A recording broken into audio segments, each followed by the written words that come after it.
Une rétroaction efficace a des impacts sur les employés, les gestionnaires, mais aussi sur les organisations en général. En grande partie, ce sont les employés qui contribuent aux activités de l'entreprise.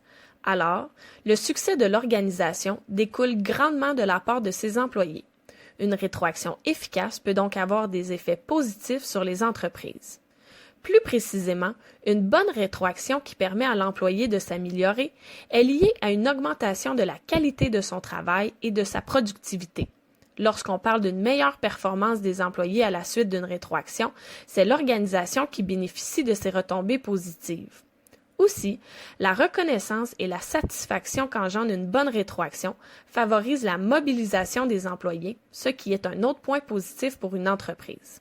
En résumé, une rétroaction bénéfique pour l'employé peut entraîner les avantages suivants pour l'organisation: l'atteinte des objectifs organisationnels, l'augmentation de la productivité, du rendement et de l'efficacité, une meilleure mobilisation, l'implication des employés et une forte culture d'équipe.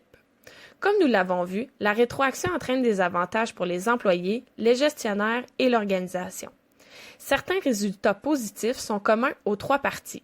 Il s'agit de l'établissement d'un lien de confiance, l'engagement de toutes les parties pour la réussite de l'organisation, la responsabilisation, l'enlignement sur des objectifs communs, une volonté de changement, un espace pour l'innovation, la création et la prise de risque, et l'amélioration de la communication entre les parties.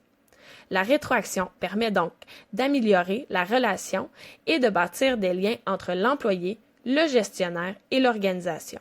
C'est ici que se termine la capsule sur les avantages de la rétroaction pour les organisations.